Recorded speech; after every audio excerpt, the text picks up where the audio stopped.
दोस्तों इस वर्ष 2023 में 10 नवंबर को धनतेरस है और धनतेरस पर कुछ ना कुछ खरीदने का प्रावधान है।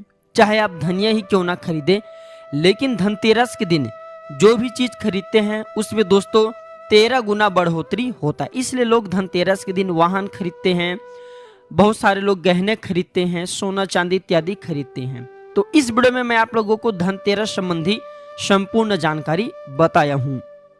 धनतेरस पर सिर्फ 2 रुपए की यह एक चीज लेकर आए घर में, चमक जाएंगी किस्मत, धन बरसेगा जम करके। कहने का मतलब है कि धन की बारिश नहीं होगा, आपके घर में सभी मार्ग से इतना ज्यादा धन आना शुरू हो जाएंगे जिसकी आप कल्पना भी नहीं कर सकते। देखिए, धनतेरस पर भगवान धन्वंतरी की पूजा होती है। धन्वंतरी को आयुर्वेद का जन्मदाता और ज्ञाता माना जाता है। बड़ो ध्यान से देखना, तब आपको समझ में आएंगे। और इस दिन हमें क्या खरीदना चाहिए ये भी मैं आप लोगों को बता रहा हूँ। सिर्फ 2 रुपए का चीज इस दिन बहुत ही सस्ती, मात्र कुछ ऐसे चीज होते हैं जिसे खरीदने से रोग और शोक ये दोनों मिट जाते हैं और जातक को सुख और समृद्धि की प्राप्ति होती है। आप अपने सामर्थ्य अनुसार आज के वीडियो में बताएंगे कुछ ऐसे सामग्री हैं जिसे आप खरीद सकते हैं।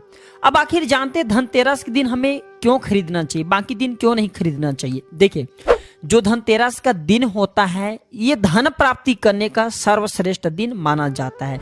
धनतेरस के दिन जो भी वस्तु खरीदते हैं उसमें 13 गुना ज्यादा प्रभाव बढ़ जाता है, अर्थात वो अक्षत हो जाता है। मान के चलिए आपने धनतेरस के दिन जैसे कि कोई वाहन खरीदे तो वो वाहन में इतना ज्यादा प्रभाव हो जाते हैं, 13 गुना ज्यादा प्रभाव बढ़ जाते हैं कि उस वाहन की फिर कभी भी उस वाहन से आपको दुर्घटना नहीं होगी, किसी को नुकसान नहीं पहुंचती। कहने का मतलब है कि धनतेरस के दिन जो भी चीजों का खरीदारी करते हैं उसमें आपको शुभ फल प्राप्त होता है।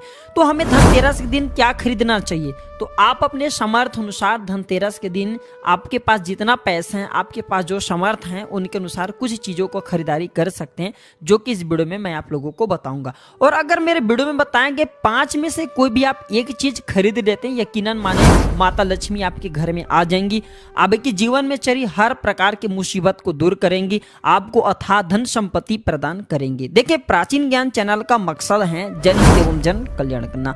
आप सभी दर्शक, आप हमारे वीडियो को देख रहे हैं, आप हमारे दर्शक नहीं बल्कि आप हमारे परिवार के हिस्से हैं। मैं प्राचीन ज्ञान ये यूट्यूब चैनल को यूट्यूब चैनल नहीं समझता, बल्कि आप और सब और मैं इसमें सब जुड़े हुए, सब आप सब मैं सब जुड़े हुए, हम सब परिवार है। मैं चाहता हूं कि मेरे इस परिवार में जुड़े हुए सभी सदस्यों को अच्छे से जानकारी प्राप्त हो। मैं आप सभी दर्शकों को अच्छे से जानकारी बताता हूं, जिस जानकारी से आपका गरीबी मिटे, आपकी निर्धनता मिटे।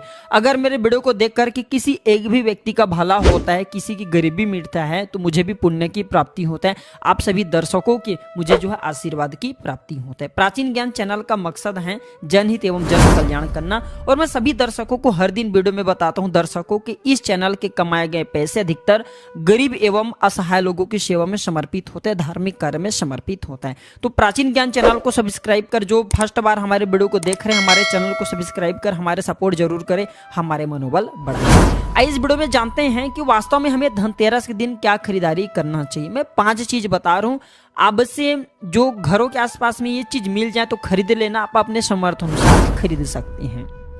अभी तक कमेंट बॉक्स में जय माता लक्ष्मी नहीं लिखे तो जय माता लक्ष्मी जरूर लिखना। और जो बहन हमारे वीडियो को देख रहे हैं, बहन लोग, आप जो कमेंट बॉक्स में हैप्पी धनतेरस भैया जरूर लिखना।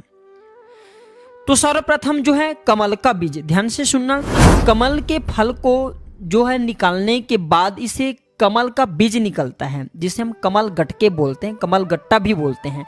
तो इसके अंदर से जो बीज निकलता है उनकी माला बनती है, जिसमें माता लक्ष्मी को सिद्ध करने के लिए इनके माला की जप होती है। तो देखिए, जो कमल के गटके होती हैं इसे माता लक्ष्मी को बहुत पसंद है। कमल के जो बीज होता है माता लक्ष्मी को बहुत पसंद है।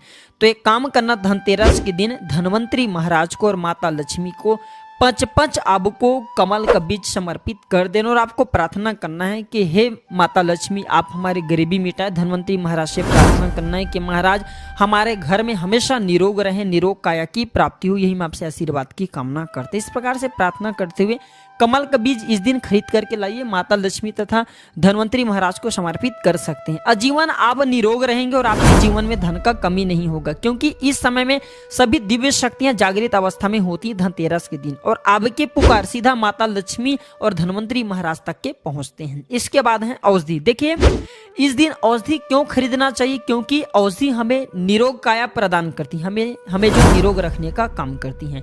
तो ऐसा मान्यता है कि इस दिन धनतेरस के दिन, क्योंकि इस दिन धनवंतरी महाराज जो है समुद्र मंथन से उत्पन्न हुए थे और अमृत का कलश लेकर के उत्पन्न हुए थे। धनवंतरी महाराज को, धनवंतरी देवता को जो है देवताओं के वैद्य कहा जाता है। दुनिया के सर्वप्रथम सबसे बड़ा जो वैद्य है ये धनवंतरी महाराज है, ये देवताओं के वैद्य हैं और ये हमारे लिए भी पूजनीय। हम सब इनकी पूजा करते, तो इनकी पूजा के कारण ही हमें वेद का ज्ञान प्राप्त होता है। तो इस दिन जो है काला बज, घोड़ बज या फिर जो है शंकर जटा, ये सर्व औषधि नाम की एक औषधि आती है। आप ये घर में खरीद करके ला सकते हैं।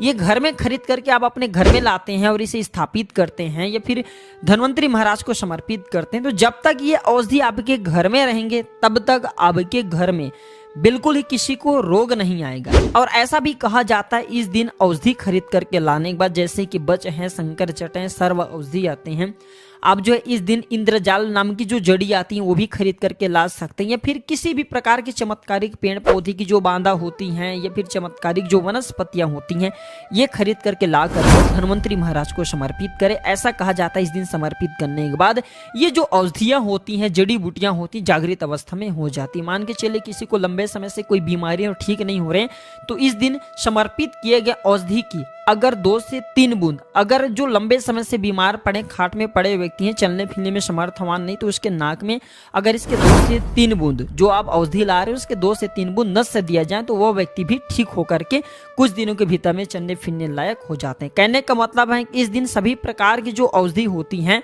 उसे जागृत करने की जरूरत नहीं पड़ती, स्वयं जागृत होते हैं। इसलिए इस दिन औषधि ला करके आप जो समर्पित जरूर करें। इसके बाद है गोमती चक्र और कौड़िया। तो देखिए जो कौड़ी होते हैं बचपन में काफी खेले हैं। जो गोमती चक्र होते हैं ये भगवान विष्णु से उत्पन्न हुआ। एक धार्मिक कथा के अनुसार जो गोमती चक्र है भगवान विष्णु से उत्पन्न हुआ है, कौड़ी माता लक्ष्मी से उत्पन्न हुआ है। इसके बारे में एक मैं कथा भी बता दूंगा। तो इस दिन आप अपने सामर्थ्य अनुसार 5 गोमती चक्र और 5 कौड़ी जरूर लाना। पीली कौड़ी जरूर लाना। पीली कौड़ी को माता लक्ष्मी का बहन कहा जाता है, क्योंकि माता लक्ष्मी भी समुद्र मंथन से उत्पन्न हुई, समुद्र से उत्पन्न हुई है, और कौड़ी भी समुद्र से उत्पन्न हुई है। ऐसा कहा जाता है जिस स्थान में कौड़ी हो वहां पे माता लक्ष्मी स्वतः ही खींचे चले जाते हैं। जिस प्रकार जो चुंबक होती है लोहा को अपनी तरफ आकर्षित करने का काम करता है, उसी प्रकार जो एक कौड़ी है ये धन लक्ष्मी को अपनी तरफ आकर्षित करता है। तो हमारे धर्मशास्त्र कहते हैं कि इस दिन गोमती चक्र और कौड़ी माता लक्ष्मी को जरूर समर्पित करना चाहिए। गोमती चक्र समर्पित करने से जो गोमती चक्र का स्वाभाविक स्वभाव है कि आपके जीवन में चल रही परेशानी को समाप्त करते हैं। गोमती चक्र का सरल प्रभाव है, ये स्वयं प्रभाव दिखाते हैं। जिस घर में गोमती चक्र रखा हो उस घर में किसी भी प्रकार का बाधा नहीं आने देते। तो गोमती 5 आपको गोमती चक्र लेना और 5 आपको पीली कौड़ी लेना है। अगर आपके समर्थ हैं तो आप जो 21 गोमती चक्र और 21 पीली कौड़ी जरूर ले लेना और आप जो है माता लक्ष्मी को इस दिन समर्पित कर देना। या फिर घर के किसी बच्चे को नजर दोष लगे हैं या घर में किसी बच्चे को जल्दी नजर दोष लग जाते हैं तो ये काम जरूर करना। इस दिन गोमती चक्र को लाल कपड़े में बांध करके जो छोटे बच्चे को नजर दोष लग जाते हैं उसे पहना देना, आजीवन नजर दोष नहीं लगे। या फिर जिनके घर में लंबे समय से बीमारी है, जो बीमार से छुटकारा पाना चाहती है, खुद आपको कोई रोग हो, अब चाहते हैं कि रोग से आपको मुक्ति मिल जाए, या फिर कोई लोग आपके ऊपर में किए कराया कर देते हैं, तो आपको इस दिन 7 गोमती चक्र लेना और शरीर से 7 बार उतारा करके इसे बहते हुए जल में बहा देना। बहते हुए जल की निर्मल धारा में प्रवाहित कर देना है। बिल्कुल ही जल के धारा के साथ में आपके शरीर में किए गए तंत्र विकार गोमती चक्र खींच लेंगे, बहा देंगे और आप आजीवन बीमारी से मुक्त रहेंगे। इसके बाद है झाड़ू। मैं प्राचीन ज्ञान चैनल में इसलिए आप सभी दर्शकों को इस प्रकार संपूर्ण जानकारी बता रहा हूँ, क्लियर जानकारी बता रहा हूँ, ताकि आप सभी दर्शक इस चीज को खरीदते समय झिझके नहीं। आप सब मेरे परिवार हैं, आप सब मेरे हिस्से हैं। झाड़ू इस दिन क्यों खरीदना चाहिए? क्योंकि झाड़ू को माता लक्ष्मी का स्वरूप माना जाता है। धर्मशास्त्र भी कहते हैं जो झाड़ू हैं ये लक्ष्मी, जो कचरे हैं राहु हैं। तो जो झाड़ू हैं हमारे घर से कचरे को बाहर फेंकने का काम करते हैं, अर्थात ये बाहर निकालते, झाड़ू से हम कचरे को साफ करते हैं। तो झाड़ू को लक्ष्मी कहा जाता है, कचरे को राहु। तो झाड़ू रूपी जो लक्ष्मी है कचरे रूपी राहु को हमारे घर से बाहर फेंकने का काम करते हैं। जहाँ पे गंदगी वातावरण हो वहाँ पे राहु आते, वहाँ पे केतु आते, वहाँ पे फिर नकारात्मक चीजों के प्रभाव बढ़ते हैं। इसलिए झाड़ू घर में रखने से झाड़ू को सकारात्मकता ये लाती है, माता लक्ष्मी के ही स्वरूप कहे गए हैं। तो आपको धनतेरस के दिन 2 जोड़ा झाड़ू जरूर लाना चाहिए। आपको जोड़े के स्वरूप में झाड़ू लाना चाहिए और इसे ला करके जैसे देवी माता लक्ष्मी की आप पूजा करते हैं उसी प्रकार झाड़ू की भी पूजा करना है। और इसे आपको प्रार्थना करना है कि हे माता लक्ष्मी, आपके कृपा से हमारे घर में पूरे साल पूरे वर्ष भर अन्न धन की कमी ना हो। इस प्रकार से प्रार्थना करना है। झाड़ू को माता लक्ष्मी का स्वरूप आपको मानना है। झाड़ू माता लक्ष्मी के ही स्वरूप कहे गए हैं। इसके बाद है धनिया। मैं पिछले वाले वीडियो में भी बताया था, धनिया का जो संबंध होता है सीधा धन के देवी माता लक्ष्मी से होता है। देखिए आज भी ग्रामीण क्षेत्र में धनतेरस के दिन धनिया बोए जाते हैं। ऐसा माना जाता है धनतेरस के दिन कोई व्यक्ति घर में धनिया खरीद करके लाएं और इसे बोते हैं तो ऐसे व्यक्ति के जीवन में जैसे जैसे धनिया आकार में बनना शुरू होते हैं वैसे वैसे ऐसे व्यक्ति की जीवन में चरी परेशानी है, चाहे धन संबंधी परेशानी हो चाहे किसी भी प्रकार का परेशानी, वो परेशानी दूर होता है। जैसे जैसे धनिया का आकार बढ़ता है वैसे वैसे व्यक्ति की अध्यात्म उन्नति होता है। तो कैसा करना होता है प्रयोग? तो आपको मार्केट से 1 मुट्ठी धनिया खरीद करके लाना है। आप चाहते तो 1 किलो भी खरीद करके ला सकते हैं, लेकिन उपाय बता रहा हूं उसमें आपको 1 मुट्ठी धनिया चाहिए। 1 मुट्ठी धनिया को लाल कलर के वस्त्र में आपको डाल देना और इसे माता लक्ष्मी के श्री चरणों में समर्पित कर देना। और आपको प्रार्थना करने की माता इस धनिया से हमारा दुर्भाग्य दूर हो। इस प्रकार से प्रार्थना करते हुए कुछ धनिया आपको अपने घर के मसाले में डाल देना है पीस करके, और कुछ धनिया को आपको जो है जमीन में बो देना है। जैसे जैसे धनिया उगना शुरू होंगे वैसे वैसे आपकी प्रगति होना शुरू हो जाते हैं।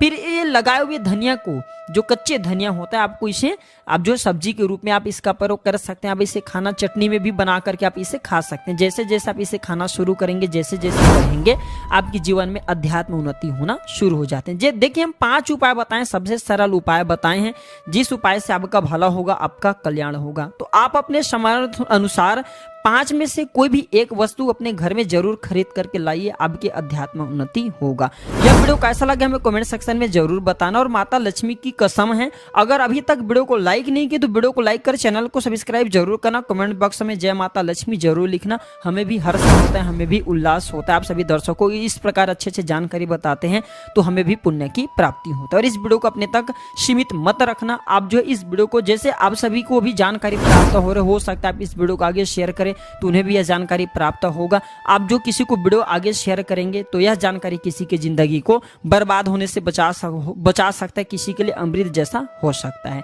तो जनहित एवं जन कल्याण के लिए वीडियो को आगे जरूर शेयर करिएगा। आज की जानकारी पर समाप्त करता हूं दर्शकों। वीडियो देखने के लिए धन्यवाद। नमस्कार। जय श्री राम, जय मां लक्ष्मी।